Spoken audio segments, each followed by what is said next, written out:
In this video, we're going to learn how to make custom buttons and icons using PowerPoint. And my hope is that by the end of this video, you'll be able to create custom buttons and icons, and then to save them as pictures to use in other applications. Okay, so now I'm in PowerPoint, and I want to make a button that when my students click on it, will take them to my math page. So the first thing I'm going to do is to see if there's an icon that's already out there. So I'm going to insert pictures, and I'm going to go online pictures, and I'm going to search for math icon. And it brings up icons that are Creative Commons only. That means that they're free to you, and you can scroll down and search to see if there's anything that you would want to use. I'm just going to go ahead and choose this one. I kind of like that one, so I'm going to insert that into my PowerPoint and shrink it down so it'll fit a little bit better. And I'm going to get rid of these words down here.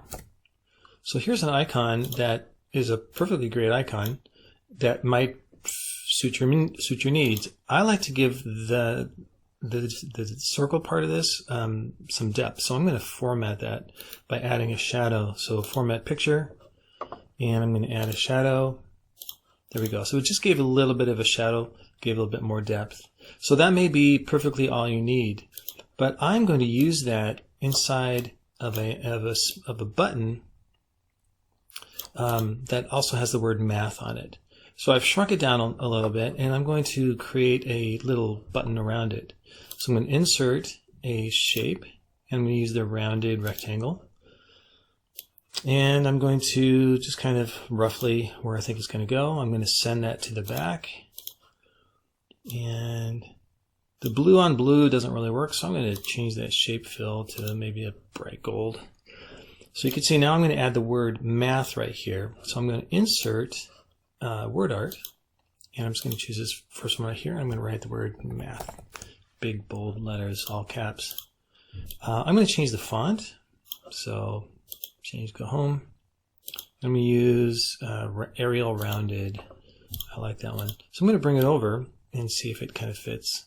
Well, I think I want the letters to be a little bit bigger. So I'm going to hold down the Shift Control Right, kind of greater than. Oops, grabbed the wrong thing. So let's choose just, and let's see if we can get that centered. So there we go. So there we go. So I like that.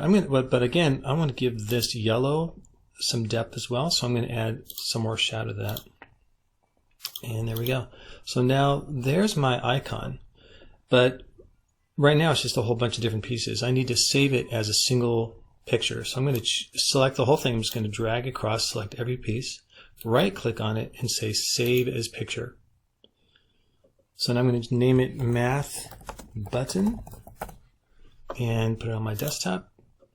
Now it saves it as a PNG or portable network graphic, which means that if you want to, it will it has a transparent, if you didn't have a background color already, it would be transparent, which is pretty cool.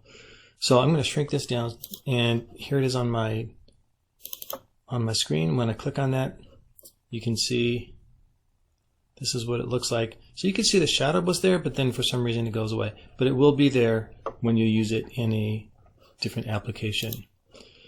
So that's ready to go. It's just a picture that's ready to go to use in any other application. And hopefully that helps you with making your own custom icons or buttons.